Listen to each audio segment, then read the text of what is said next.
job. Look, if you were there, you'd say, well, the United States is doing well. They have no inflation. And if they do get inflation in a year or two, we'll start raising the rates. We'll get rid of the inflation, and do other things. Biden had the worst inflation in the history of our country. 19%, but I think it was much higher than that. Frankly, they say 19%. I say, I think it's a lot higher than that. And we have almost no inflation now. We've done a great job in a short period of time. Energy prices are way down. Gasoline now is down to close to $2 in a lot of places. A couple of places I see it even broke. It's like $1.98 a gallon. We've done a great job on inflation and honestly, pretty much everything else.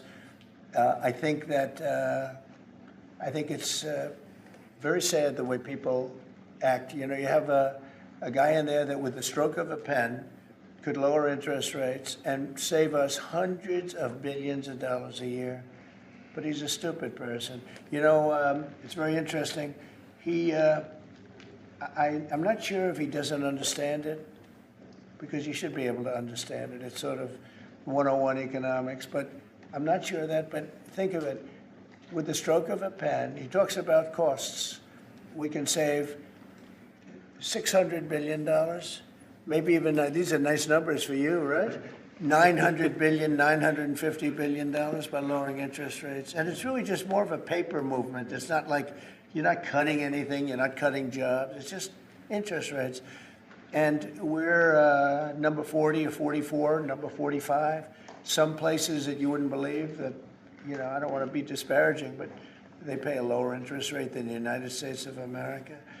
And without us, everything blows up. We sort of control the world in that sense. But we have a guy that's just a stubborn mule and a stupid person that is making a big mistake. He's making a mistake. And it lasts for years, because when you do the debt. Now, I've instructed my people not to do any debt beyond 9 months or so. Get this guy out. And whoever is in there will lower rates. If I think somebody's going to keep the rates where they are or whatever, I'm not going to put them in. I'm going to put somebody that wants to cut rates. There are a lot of them out there.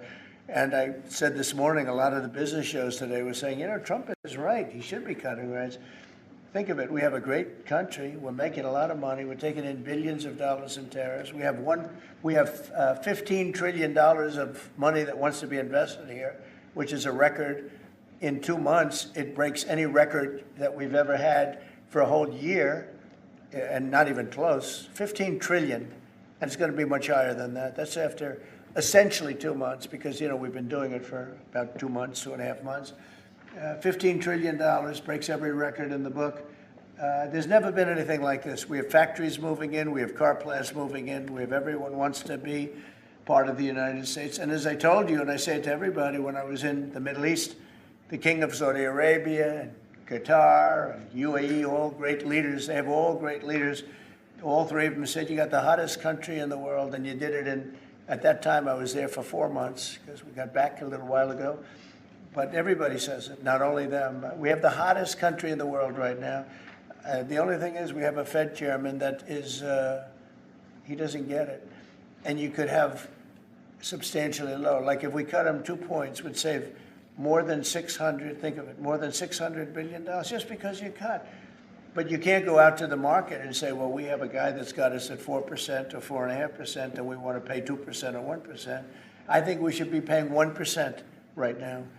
And we're paying more because we have a guy who's, suffers from, I think, Trump derangement syndrome, if you want to know the truth. But he's not good for our country.